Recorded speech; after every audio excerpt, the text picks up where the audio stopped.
Next हम study करेंगे SHM as a projection of uniform circular motion. इसको phasor method के नाम से भी जानते हैं। तो बच्चों इसमें क्या स्टडी करते हैं कि हम एक पार्टिकल अज्यूम कर लेते हैं। एक पहले तो एक सर्कल अज्यूम करते हैं जिसका जिसका रेडियस आपका रेडियस होगा एम्पलीट्यूड के बराबर। एक सर्कल आपने अज्यूम कर लिया जिसका रेडियस एम्पलीट्यूड के बराबर है, और इस सर्कल पर एक particle particle uniform circular motion कर रहा है। क्या कर रहा है? Uniform circular motion with angular velocity omega. आप एंगुलर वेलोसिटी ओमेगा से यूनिफॉर्म सर्कुलर मोशन कर रहा है। ठीक है, तो यहां पर आप देखेंगे कि किसी भी टाइम में इसने कितना एंगल कवर किया है? थीटा एंगल कवर किया है। तो बच्चों अगर ये यूनिफॉर्म एंगुलर वेलोसिटी से चल रहा है तो हम थीटा को ओमेगा टी लिख सकते हैं। बिल्कुल लिख सकते हैं। ओके, तो बच्चों यहां पर ये टी टाइम पर ये यहां पहुंचा और इसने कितना एंगल कवर किया? थीटा एंगल कवर किया। थीटा को हमने लिख दिया ओमेगा टी। अब बच्चों यहां पर अगर आप ये देखें कि लेट से यहां से कोई लाइट आ रही है, ये पैरेलल रेज ऑफ लाइट है, तो यहां पर इस पार्टिकल का जो प्रोजेक्शन बनेगा यानी कि वाई एक्सिस पर इसकी जो शेडो बनेगी वो इतनी बनेगी। यानी कि जितना वाई कोऑर्डिनेट होगा वही इसकी शेडो होगी। तो इसके वाई कोऑर्डिनेट को हम कैसे लिख सकते हैं? आप ये देखो, वाई कोऑर्डिनेट वाई कोऑर्डिनेट को हम ये लिखें, लेट से इसका पोजीशन है यहां पर एक्स कॉमा वाई। तो ये वाई कोऑर्डिनेट को हम कैसे लिख सकते हैं? Y coordinate can be written as a sine theta. ऐसे लिख सकते हैं, क्योंकि ये हमारा ट्राइंगल होगा जिसमें ये हाइपोटेन्यूज की वैल्यू ए हो जाएगी और ये एंगल थीटा है, तो हमारा वाई कोऑर्डिनेट कितना आ जाएगा? ए साइन थीटा आ जाएगा। और यहां पर हम साइन थीटा को क्या लिख सकते हैं? ए साइन थीटा को हम इस इक्वेशन से हम लिख सकते हैं ओमेगा टी। यानी कि आप ये देखेंगे कि वाई कोऑर्डिनेट की इक्वेशन एक एसएचएम की इक्वेशन आ जाती है। तो अगर इसकी शेडो को अगर आप देखें तो ये यहां पर इसकी शेडो वाई एक्सिस पर शेडो आएगी। तो जैसे पार्टिकल आगे मूव करेगा शेडो यहां मूव करेगी, पार्टिकल इस पॉइंट पर आएगा तो शेडो भी इस पॉइंट पर आएगी। फर्दर आप इस पॉइंट पर जैसे जैसे पार्टिकल इधर मूव करेगा तो फिर हम वाई एक्सिस पर इसकी शेडो देखेंगे, तो इसकी शेडो वाई एक्सिस पर मूव करेगी और पार्टिकल इस सर्कुलर मोशन पर मूव कर रहा है। तो जो भी particle circular motion uniform circular motion कर रहा है उसकी शेडो यानी कि वाई एक्सिस पर उसकी शेडो क्या कर रही है? एसएचएम की इक्वेशन दे रही है। यानी कि उसकी जो शेडो होगी वो सिंपल हार्मोनिक मोशन में होगी। जैसे पार्टिकल लेट से इसको हम बोल देते हैं पॉइंट ए, इसको point B, point C and point D. जैसे ही पार्टिकल ए से बी जाएगा उसकी शेडो यहां से आपको ऊपर जाती हुई नजर आएगी। पार्टिकल बी टू सी आएगा तो उसकी शेडो आपको वापस इस पॉइंट पर नजर आएगी। तो यानी कि आप इस पॉइंट को बोल सकते हैं मीन पोजीशन। ये क्या है? Mean position. पहले पार्टिकल मीन पोजीशन से एक्सट्रीम पोजीशन गया, फिर एक्सट्रीम पोजीशन से फिर वापस मीन पोजीशन आया, और जैसे ही ये पार्टिकल थर्ड क्वाड्रेंट में मूव करेगा तो इसकी शेडो कहां? यहां पर मूव करेगी टुवर्ड्स द नेगेटिव एक्सट्रीम। और जैसे ही पार्टिकल फोर्थ क्वाड्रेंट में मूव करेगा वैसे ही आपकी शेडो यहां पर मूव करेगी। तो यानी कि अगर हमें इसकी शेडो को स्टडी करना है तो इन पार्टिकल के थ्रू हम स्टडी कर सकते हैं। तो बच्चों इसमें एडवांटेज क्या होता है कि यहां पर हमें थीटा डायरेक्टली प्रोपोर्शनल टू यानी कि theta is directly proportional to T आ जाता है। तो यहां से हम थीटा को स्टडी कर लेते हैं, और थीटा को हम क्या बोलते हैं? Phase. Theta is nothing but phase. अगर बच्चों हमें किसी पार्टिकल का फेज पता चल जाए यानी कि ये थीटा पता चल जाए कि इसने मीन पोजीशन से कितना एंगल कवर किया है, तो ये थीटा क्या होता है? Omega T. ये पता चल जाए तो इससे हम क्या निकाल सकते हैं? इसका डिस्प्लेसमेंट निकाल सकते हैं, इसकी वेलोसिटी निकाल सकते हैं और इसका एक्सेलरेशन निकाल सकते हैं। डिस्प्लेसमेंट तो ए साइन ओमेगा टी हो गया, और वेलोसिटी क्या होती है? इसको डिफरेंशिएट करते हैं तो ये आ जाता है A omega cos omega T. अब यहां पर देखेंगे आप, जब particle A to B move कर रहा है तो आपकी वेलोसिटी कहां है? इस डायरेक्शन में होगी।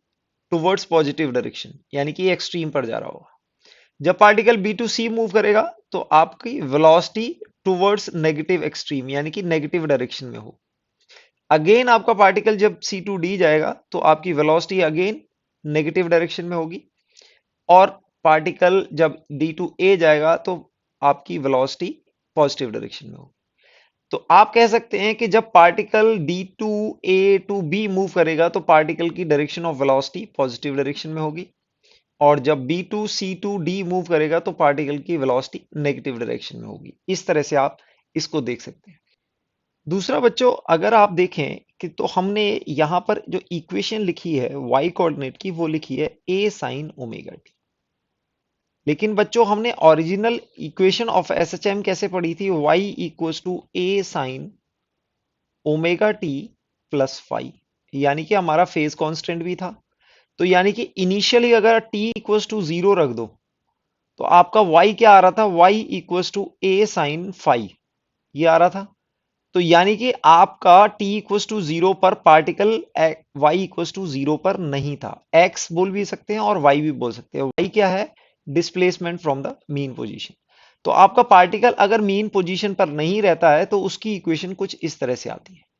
तो बच्चों उसको देखने के लिए आप ये देखो, अगर पार्टिकल यहां से स्टार्ट करता है, यानी कि इनिशियल एंगल उसने फाई कवर कर चुका है, और टी इक्वल्स टू जीरो पर यहां पर स्टार्ट करता है, तो आपका यहां पर ओमेगा से ये यहां पर घूम रहा है, और टी आफ्टर टी टाइम तो आपका एंगल थीटा क्या हो जाएगा? Omega T.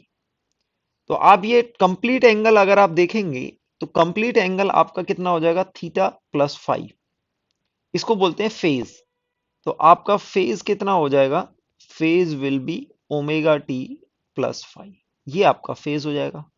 और इस कंडीशन में अगर y कोऑर्डिनेट आप देखोगे तो ये टोटल एंगल लेना पड़ेगा, और y कोऑर्डिनेट को हम कैसे लिख सकते हैं? y can be written as a sine total angle, phase angle कितना हो गया? That is theta plus phi, और थीटा को ओमेगा टी से आप रिप्लेस करें तो आपको y क्या मिल जाएगा?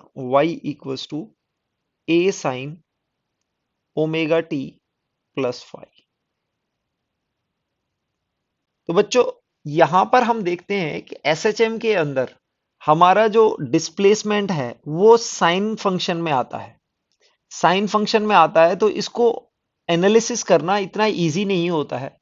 तो इसलिए हम इस सर्कुलर मोशन की मदद लेते हैं, यानी कि यूनिफॉर्म सर्कुलर मोशन की मदद लेते हैं इसको एनालिसिस करने के लिए। इस यूनिफॉर्म सर्कुलर मोशन के एनालिसिस से हमें एसएचएम को एनालिसिस करना इजी हो जाता है, इसीलिए हम इस फेजर मेथड को यूज करते हैं। फॉर एग्जाम्पल यहां पर क्वेश्चन में कंसीडर करते हैं। यहां पर एक क्वेश्चन दे रखा है आपको, a particle starts from a by 2 and moves towards the positive extreme, find the equation of SHM। तो बच्चों आप यहां पर एक सर्कुलर मोशन वर्टिकल, यानी कि ये आपने एक सर्कल बना लिया, ये आपने एक्सिस बना ली, ये आपका, तो यहां पर आपने कहां से मूव करना स्टार्ट हो रहा है? a by 2 पर। आप ये देखेंगे ये कितना है? a by 2, ये a by 2 है, तो ये एंगल आपका फाई हो जाएगा, और आपका रेडियस कितना होगा? a के बराबर होगा। तो आप स्टार्टिंग में फाई को अगर आप निकालना चाहें तो आप लिख सकते हो a sine phi, a sine phi, क्योंकि यहां पर आप देखेंगे ये क्या है? t equals to zero. यहां पर अब इन्होंने देखा है पॉजिटिव एक्सट्रीम की तरफ मूव कर रहा है, तो इस वाले दोनों क्वाड्रेंट में ये पॉजिटिव एक्सट्रीम की तरफ मूव कर रहा होता है। तो a बाई टू पर, यानी कि इस पोजीशन पर होगा पॉजिटिव एक्सट्रीम। देखो अगर ये नेगेटिव एक्सट्रीम पर मूव कर रहा होता तो ये पार्टिकल यहां पर भी हो सकता था, क्योंकि सेम पोजीशन पर ये पार्टिकल दो बार आता है। अगर आप देखें तो ये a बाई टू आप देखेंगे तो एसएचएम करते हुए पार्टिकल जब एक्सट्रीम पोजीशन की तरफ जाएगा तभी भी a बाई टू को क्रॉस करेगा, और जब मीन पोजीशन पर आएगा तभी भी a बाई टू को क्रॉस करेगा। तो सिर्फ पोजीशन से हम ये नहीं बता सकते कि पार्टिकल कहां होगा और उसकी इक्वेशन कहां होगी, लेकिन इसमें एक और हिंट दे रखा है कि ये पॉजिटिव एक्सट्रीम की तरफ मूव कर रहा है। तो पॉजिटिव एक्सट्रीम की तरफ मूव कर रहा होगा, ये पार्टिकल अगर यहां जा रहा होगा तो इसकी शेडो यहां जा रही होगी, यानी कि उसकी शेडो एसएचएम कर रही है और पॉजिटिव एक्सट्रीम की तरफ मूव कर रही है। तो पार्टिकल इस पोजीशन पर होना चाहिए। तो हम बोल सकते हैं कि इसकी पोजीशन कितनी है? a by two. और उसको हमने लिख दिया a साइन फाइव। तो यहां से आप फाइव की वैल्यू निकाल लोगे, आपके पास आ जाएगी पाई बाई सिक्स। ये पाई बाई सिक्स आ गई। अब इक्वेशन आप लिख सकते हो y equals to a sine omega T plus pi by six. यानी कि यहां पर ओमेगा की वैल्यू आपको दे नहीं रखी है, लेकिन आप इसी फॉर्म में इस आंसर को छोड़ देंगे। तो ये आपकी इक्वेशन ऑफ एसएचएम हो जाएगी। नेक्स्ट क्वेश्चन में कंसीडर करते हैं। यहां क्वेश्चन में दिया हुआ है particle starts from this position and moves towards negative extreme. देखो पार्टिकल की ये दे रखी है, यानी कि हम यहां पर पार्टिकल, यानी कि हम एसएचएम करते हुए पार्टिकल को स्टडी कर रहे हैं। ठीक है, तो हम यहां पर दूसरा पार्टिकल कंसीडर कर लेते हैं कि भाई दूसरा पार्टिकल एक यूनिफॉर्म सर्कुलर मोशन कर रहा है, तो उसकी शेडो एसएचएम कर रही है।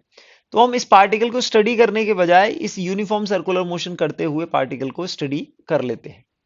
ठीक है, कैसे हमारे लिए कन्वीनियंट हो जाता है ये देखते हैं। तो यहां पर दिया हुआ है कि आपका एक्स कितना है, minus root three by two a, और it is moving towards negative extreme. यानी कि ये आपकी मीन पोजीशन हो गई, ये पॉजिटिव एक्सट्रीम, ये नेगेटिव एक्सट्रीम। तो पार्टिकल मीन पोजीशन के लेफ्ट में है, यानी कि a equals to sorry x equals to minus root three by a पर है, और ये नेगेटिव एक्सट्रीम की तरफ जा रहा है। तो अब आपको क्या निकालना है, इक्वेशन ऑफ एसएचएम निकालनी है। Time taken by the particle to reach the negative extreme, time taken by the particle to reach the mean position, ये तीन चीज निकालनी है। तो देखो बच्चों, इसको हम फेजर की मदद से कैसे निकालते हैं। तो सबसे पहले एक हम फेजर डायग्राम ड्रॉ करेंगे। ये हम वर्टिकल एक्सिस ड्रॉ कर लेते हैं और ये हॉरिजेंटल एक्सिस। ओके, तो अब आपको यहां पर ये माइनस ए हो गया, ये पॉजिटिव ए हो गया। ओके, तो अब a equals to minus root three by two कुछ यहां पर आएगा। This point will be minus root three by two a, ये हो जाएगा। तो पार्टिकल कहां हो सकता है, इस पॉइंट पर भी हो सकता है और इस पॉइंट पर भी हो सकता है। तो अगर इस पॉइंट पर होगा तो ये मीन पोजीशन की तरफ जा रहा होगा, क्योंकि आप ऐसे सर्कुलर मोशन में देखें तो ये मीन पोजीशन की तरफ जा रहा होगा। लेकिन आपको क्वेश्चन में इंफॉर्मेशन दी है कि particle moving towards negative extreme, यानी कि पार्टिकल कुछ ऐसे मूव कर रहा है, तो ऐसे उसकी शेडो मूव कर रही होगी। तो पार्टिकल होगा आपका यहां पर। ओके, पार्टिकल यहां पर होगा तो ये आप एंगल निकालेंगे। ओके, यहां पर ये एंगल निकालेंगे, लेट से इसको हम अल्फा बोल देते हैं। इसको अल्फा बोलेंगे तो आपका ये रेडियस ए है, तो हम बोल सकते हैं a sine alpha equals to root three. अभी हम सिर्फ मैग्नीट्यूड ले रहे हैं, root three by two into a, यानी कि हमने अल्फा यहां से लिया है। ठीक है, तो ये अगर हम ट्राइंगल कंसीडर करें तो ये वाला साइड हमारा कितना हो जाएगा, इसका मैग्नीट्यूड कितना होगा, root three by two a, और ये अल्फा है तो ये एंगल भी अल्फा होगा। तो यहां से आप देखेंगे कि अल्फा की वैल्यू आपकी 60 डिग्री यानी कि पाई बाई थ्री आ जाएगी। ओके, तो अब हमने क्या निकालना है, initial phase. Initial phase measure होता है बच्चों इस पॉइंट से, यानी कि इस पॉइंट से। तो टोटल फेज कितना हो जाएगा, पाई प्लस अल्फा। ओके, तो आप यहां पर फाई जिसको इनिशियल फेज बोलेंगे वो होगा पाई प्लस अल्फा, यानी कि पाई प्लस पाई बाई थ्री। इसको फोर पाई बाई थ्री भी लिख सकते हैं, four pi by three. Okay, अब यहां पर ये दिया हुआ है कि find the equation of SHM. Equation of SHM निकालने के लिए ए पार्ट की इक्वेशन हमारी आ जाएगी y equals to A sine omega T plus phi, और यहां पर हम फाइव की जगह क्या रख देंगे, that is four pi by three, ये रख देंगे। तो ये फर्स्ट इक्वेशन आ गई। और सेकंड में क्या निकालना है, सेकंड में निकालना है time taken by the particle to reach the negative extreme. अब बच्चों इसको देखो, नेगेटिव एक्सट्रीम पर पहुंचने के लिए इसका एंगल कितना हो जाएगा, यानी कि ये एंगल हो जाएगा थ्री पाई बाई टू। कितना हो जाएगा, थ्री पाई बाई टू। तो हम सिर्फ एंगल से निकाल लेते हैं, तो ये पूरा एंगल कितना हो जाएगा, this will be three pi by two. अगर ये नेगेटिव एक्सट्रीम पहुंचेगा यहां पर तो इसका टोटल एंगल कितना हो जाएगा, थ्री पाई बाई टू। तो आप इसको निकालने के लिए हम क्या करेंगे, omega T plus pi plus pi by three equals to three 6π/2। तो यहां से आप सॉल्व करेंगे तो ओमेगा टी की वैल्यू आपके पास π/6 आ जाएगी। कितनी आ जाएगी? π/6। देखो बच्चों, यहां पर ये अल्फा कितना है? π/3। ये 60 डिग्री तो कवर कर चुका है, तो यहां पर पहुंचने के लिए इसको 30 डिग्री और कवर करना है, यानी कि π/6 और कवर करना है। तो इसको कितना एंगल चलना है? π/6 एंगल चलना है। ठीक है, π/6 एंगल चलने के लिए इसको टाइम कितना लगेगा? तो टाइम को हम कैपिटल टी के टर्म्स में अगर रिप्रेजेंट करें तो ओमेगा को हम लिख सकते हैं 2π/कैपिटल टी। ये हमारा ओमेगा का और टाइम का रिलेशन होता है, क्योंकि टाइम को हम 2π/ओमेगा लिखते हैं। तो हमारा ओमेगा आ जाएगा 2π/टी। तो यहां पर आप रिप्लेस करेंगे 2π/टी, और कैपिटल टी क्या है? टाइम पीरियड है। तो यहां से आपके पास टाइम की वैल्यू कितनी आ जाएगी? That is t/12, that is capital T/12।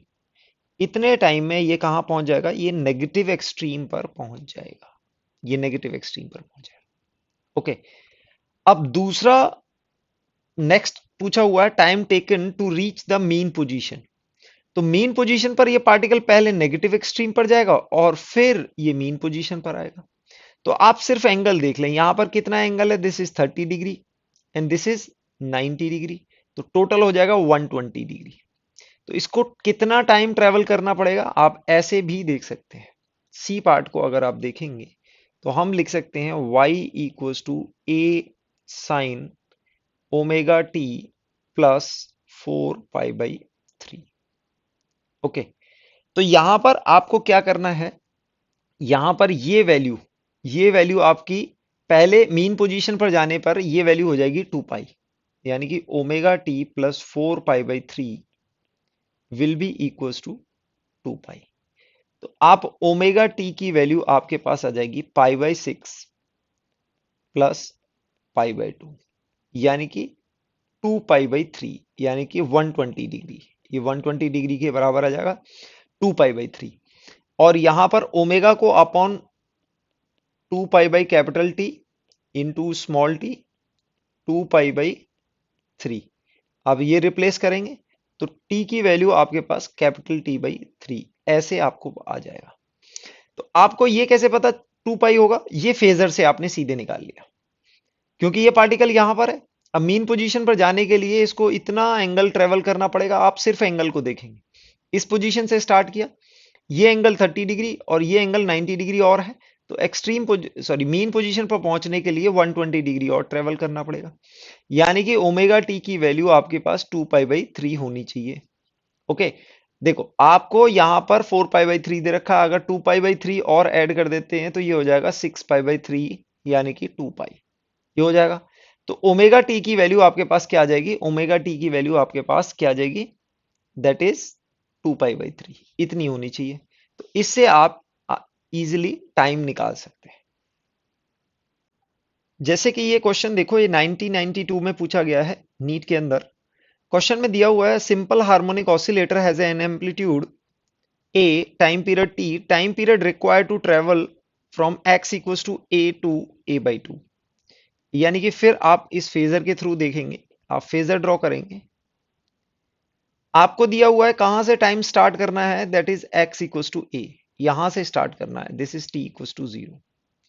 और यहां से कहां रीच करना है? आपको रीच करना है a/2 पर। ओके, इस पॉइंट पर a/2 पर पहुंचना है, दिस मस्ट बी a/2। तो आप a/2 पर पहुंचने के लिए आप यहां पर देखेंगे, लेट से दिस इज एंगल अल्फा, ये एंगल अल्फा है, तो आप इसको ऐसे राइट एंगल ट्राइंगल बनाएंगे। ये साइड a है तो ये भी a/2 होगी, तो यानी कि a sine alpha equals to a/2, और अल्फा की वैल्यू यानी कि आपके पास 30 degree which is equals to π/6, ये आ जाएगा। तो बच्चों यहां पर जो एंगल कवर करना पड़ेगा, ये एंगल ये आपका हो जाएगा 60 डिग्री, यानी कि π/3। तो आपको एंगल थीटा की वैल्यू आ जाएगी π/3।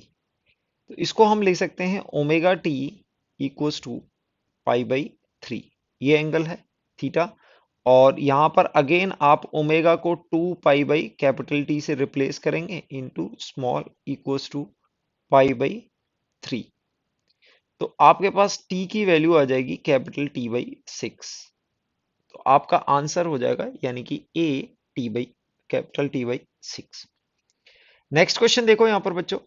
नेक्स्ट क्वेश्चन में क्या पूछा हुआ है, particle execute SHM with amplitude A and time period T. The minimum time taken the particle to travel half of the amplitude from equilibrium position. Again similar type of question है। यहां पर दिया हुआ है यानी कि आपको मीन पोजीशन से ले जाना है। मीन पोजीशन से अगर पार्टिकल यहां पर जा रहा है और ये a/2 है, तो आप यहां पर ये राइट एंगल ड्रॉ करेंगे, ये साइड a हो गई और ये वर्टिकल कितना है आपका a/2 है। तो ये एंगल आपका थीटा आ जाएगा। आप देखेंगे a sine theta equals to a/2 और थीटा की वैल्यू आ जाएगी यानी कि 30 degree which is equals to π/6। Omega T equals to π/6। Again आप 2 पाई बाई कैपिटल टी से रिप्लेस करेंगे और ये π/6 हो जाएगा। टी की वैल्यू कैपिटल टी बाई 12। ये आपको आंसर मिल जाएगा। तो आपका आंसर हो जाएगा यहाँ पर बी यानी कि कैपिटल टी बाई 12। इस तरह से आप इसको फेजर को यूज कर सकते हैं। नेक्स्ट क्वेश्चन देखो बच्चों, ये क्वेश्चन अच्छा है थोड़ा सा। Two particle are oscillating along two close parallel straight line side by side with the same frequency and amplitude. They pass each other and moving in opposite direction. When their displacement is half of the amplitude, the mean position of two particles lie on the straight line perpendicular to the path of two particles. The phase difference.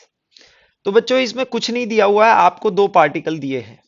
आप अगर straight line पे draw करें तो late से ये mean position है, ये extreme हो गई और ये नेगेटिव एक्सट्रीम हो गई। दोनों पार्टिकल a/2 पर है।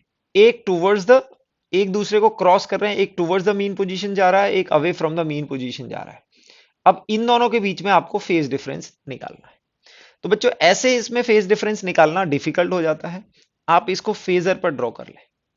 तो दोनों पार्टिकल सेम एंगुलर वेलोसिटी यानी कि सेम एंगुलर फ्रीक्वेंसी और सेम एम्पलीट्यूड का एसएचएम एग्जीक्यूट कर रहे हैं। तो हम दोनों को एक ही सर्कल पर रिप्रेजेंट कर सकते हैं। ठीक है, तो एक यहां पर a/2 पर होगा यानी कि इस पोजीशन पर होगा, इस पोजीशन पर होगा और ये साइड लेंथ कितनी होगी a/2। दूसरा इस पोजीशन पर होगा। ठीक है, यहां पर इसको बोल देते हैं पार्टिकल a और इस को बोल देते हैं पार्टिकल 2। तो this will be moving in this side, ये ऐसे जा रहा होगा और ये नीचे की तरफ जा रहा होगा। ठीक है, दोनों की पोजीशन a/2 है। ठीक है, दोनों की पोजीशन a/2 है, तो इन दोनों के बीच में फेज डिफरेंस। तो बच्चों इसका फेज ये है और इसका फेज ये होगा। ठीक है, let's say this is θ1 and this is θ2। ये इन दोनों का फेज आ जाएगा। यहां से इस स्ट्रेट लाइन से हम लेते हैं तो ये एंगल ये हो जाएगा आपका जो फेज होगा, डेल्टा फाई लिख देते हैं हम इसको, फेज डिफरेंस यानी कि θ2 माइनस θ1। ये एंगल हमें निकालना है बच्चों। अब ये पता है आपको ये साइड कितना है यानी कि a/2 है, तो आप ये परपेंडिकुलर लाइन ड्रॉ करेंगे, ये a/2 होगा। ये राइट एंगल ट्राइंगल है, ये a हो गया, ये a/2 हो गया, तो आपके पास θ1 आ जाएगा यानी कि θ1 की वैल्यू आपके पास 30 डिग्री यानी कि π/6 आ जाएगी। ओके, दूसरा ये एंगल भी कितना आएगा, ये θ1 के बराबर आएगा, θ1। ठीक है, तो आपके पास θ2 की वैल्यू आप ये देखेंगे, अगर ये भी π/6 है यानी कि 30 डिग्री है, तो ये कितना आ जाएगा यानी कि ये 5 π/6 आएगा, 150 डिग्री आएगा। कितना आएगा 5 π/6।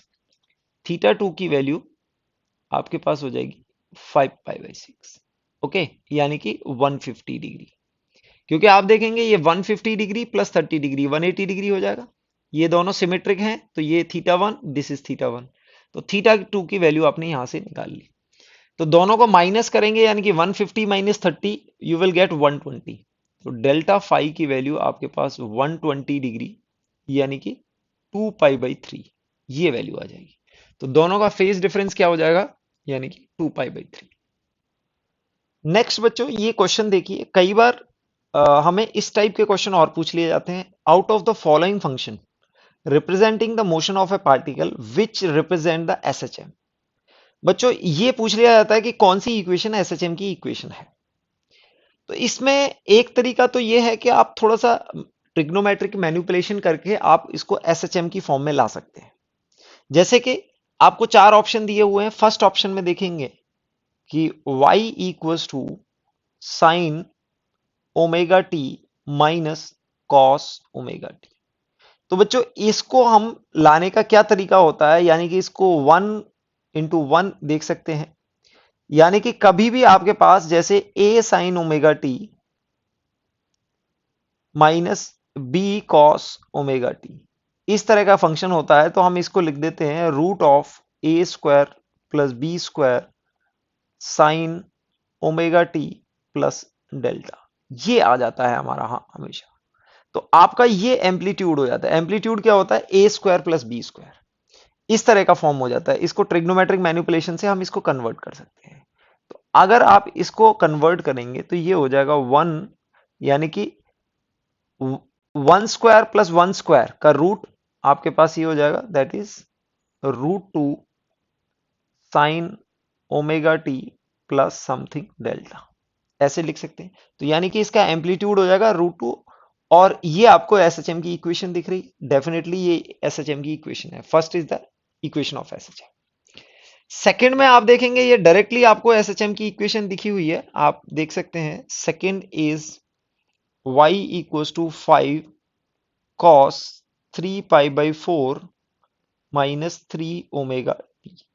ओके, आप इसको इन्वर्ट करके भी ले सकते हैं। This also can be written as 5 cos 3 omega T plus minus 3π/4। इस तरह से भी आप इसको लिख सकते हैं, क्योंकि cos theta equals to cos of minus theta. आप थीटा को माइनस से मल्टीप्लाई करते हैं तो कॉस थीटा के इक्वल ही रहता है। आपने इसको माइनस से मल्टीप्लाई किया, ये आ जाएगा। ये दोनों इक्वल हैं। आप इस इक्वेशन को ये भी लिख सकते हैं। अगेन इसको साइन में भी कन्वर्ट कर सकते हैं। अदरवाइज आप कॉस में भी जो इक्वेशन होती है वो भी एसएचएम की इक्वेशन होती है। This is also equation of SHM. तो यानी कि 1 और 3rd आपके पास एसएचएम की इक्वेशन है। फोर्थ आप देखेंगे कोई साइन फंक्शन नहीं है, तो डायरेक्टली आप कह सकते हो this is not the equation of SHM. Okay, बात आती है हमारे सेकंड पर। तो सेकंड में यहां साइन क्यू फंक्शन है। तो बच्चों ऐसी इक्वेशन को चेक करने के लिए आप क्या करेंगे, क्योंकि हमारे एसएचएम की जो बेसिक इक्वेशन होती है, एसएचएम की हमारी डिफरेंशियल इक्वेशन होती है a equals to minus omega square x, ये होती है। यानी कि इसको आप लिख सकते हो डी स्क्वायर, वाई में है तो आप इसको वाई लिख सकते हैं, d square y by d t square equals to minus omega square y. X में है तो ये इसको ऐसे लिख सकते हैं, equals to minus omega square x. यानी कि अगर हम y को 2 बार डिफरेंशिएट करें, it should be proportional to the y only. ये हमारी बेसिक इक्वेशन है। तो यहां पर सेकंड पार्ट को हम कंसीडर करते हैं। आपको सेकंड में दिया हुआ है y equals to sine cube omega t. तो इसको आप dy बाई डी टी निकालेंगे, एक बार डिफरेंशिएट करेंगे तो आपको यहां पर मिलेगा 3, चेन रूल लगाएंगे साइन स्क्वायर ओमेगा टी, और फिर साइन को आप डिफरेंशिएट करेंगे तो आपके पास आएगा cos omega T. Omega t को डिफरेंशिएट करेंगे तो आपके पास आ जाएगा ओमेगा। यानी कि आपके पास आ गया 3 omega sine square omega t cos omega T. Okay, आप इसको चेंज भी कर सकते हैं। साइन स्क्वायर ओमेगा टी को आप 1 minus cos square omega t लिख सकते हैं। तो आपके पास आ जाएगा 3 omega 1 minus cos square omega t cos omega t. आपकी इक्वेशन हो जाएगी 3 omega cos omega t minus cos cube omega T. ये आ गया। ये d y by d t आया। एक बार और डिफरेंशिएट करें, यानी कि d square y by d t square निकालेंगे। तो इसको डिफरेंशिएट करेंगे, 3 ओमेगा एज इट इज रहेगा। कॉस ओमेगा टी को डिफरेंशिएट करेंगे तो आपके पास आ जाएगा minus omega sine omega T, ये आ जाएगा। और कॉस क्यूब ओमेगा टी को डिफरेंशिएट करेंगे तो पहले आप देखेंगे यहां पर आएगा 3 cos square omega T, sign omega T, और एक माइनस ओमेगा से और मल्टीप्लाई होगा। ओके, क्योंकि कॉस का माइनस साइन आएगा।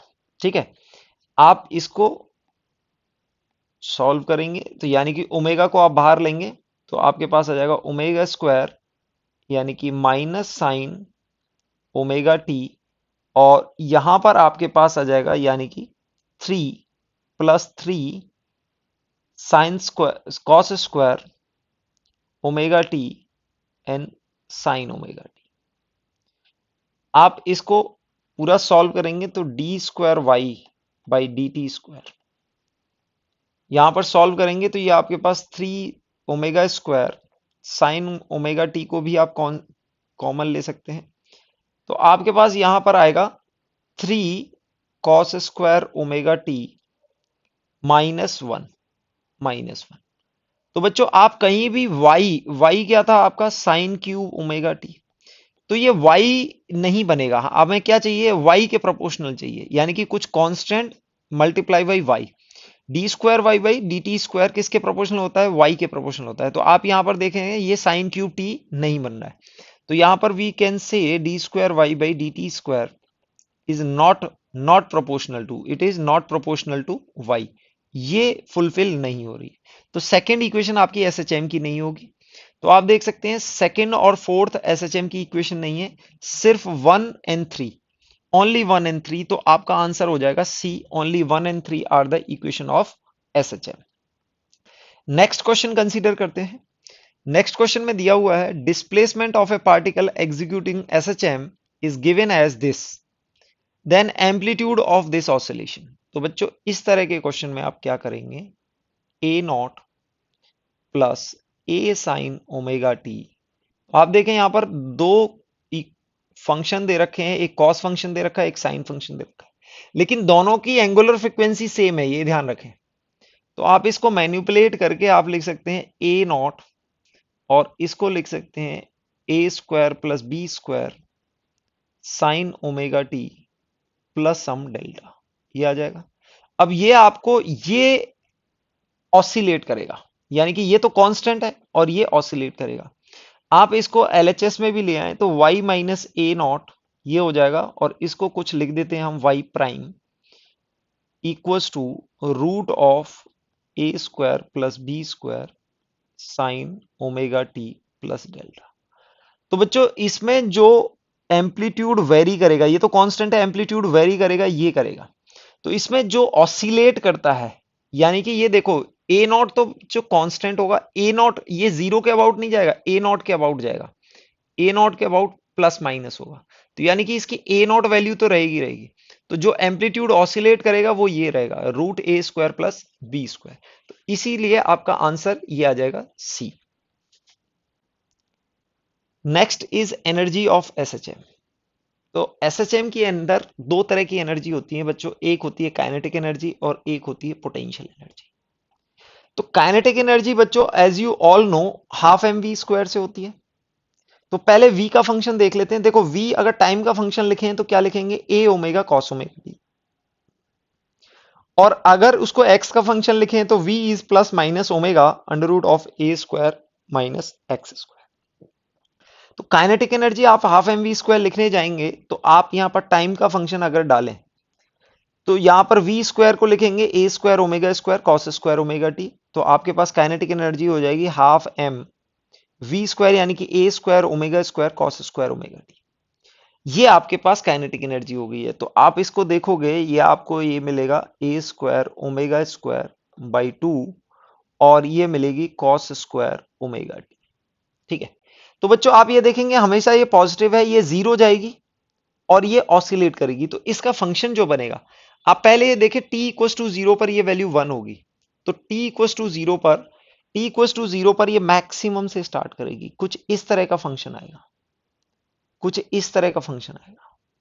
ओके, ये इस तरह का फंक्शन आएगा। इस काइनेटिक एनर्जी को हम ये भी ले सकते हैं, यानी कि ma² ओमेगा² बाई 2, और cos² ओमेगा टी को हम लिख सकते हैं 1 plus cos² omega T divide by 2, ये इक्वेशन भी लिख सकते हैं। तो आपके पास ये कुछ एनर्जी की इक्वेशन हो जाएगी जिसकी एंगुलर फ्रीक्वेंसी कितनी हो जाएगी, 2 ओमेगा। इसकी एंगुलर फ्रीक्वेंसी कितनी हो जाएगी, यानी कि काइनेटिक एनर्जी की जो फ्रीक्वेंसी होती है वो एसएचएम की फ्रीक्वेंसी के डबल होती है। और इसका अगर हम ग्राफ देखें विद रिस्पेक्ट टू टाइम, अगर इसका ग्राफ देखें तो ये आपको जो रिप्रेजेंट कर रहा है, ये आपको काइनेटिक एनर्जी रिप्रेजेंट कर रहा है। तो kinetic energy t equal to zero पर आपकी मैक्सिमम होगी, फिर ये जीरो जाएगी और कभी भी नेगेटिव नहीं होगी, ये हमेशा पॉजिटिव में रहेगी और टाइम के साथ ऐसे वेरी करती जाएगी। तो यानी कि काइनेटिक एनर्जी आप टी इक्वल टू जीरो पर मीन पोजीशन ले रहे हैं, तो मीन पोजीशन पे क्या होती है बच्चों, मैक्सिमम वेलोसिटी होती है। मैक्सिमम वेलोसिटी होती है तो काइनेटिक एनर्जी मैक्सिमम से स्टार्ट करेगी फिर जीरो जाएगी, यानी कि ये ऑसिलेट करती रहेगी मैक्सिमम और जीरो के बीच में। तो मैक्सिमम काइनेटिक एनर्जी कितनी होगी बच्चों, आप देख सकते हैं काइनेटिक एनर्जी मैक्सिमम की वैल्यू आपके पास आ जाएगी m omega square a square by two. ये आपकी काइनेटिक एनर्जी मैक्सिमम होगी। तो ये वैल्यू आपकी कितनी होगी, m omega square a square by two, और फिर इसी में ये ऑसिलेट करेगी टाइम के रेस्पेक्ट। दूसरा हम देखते हैं पोटेंशियल एनर्जी।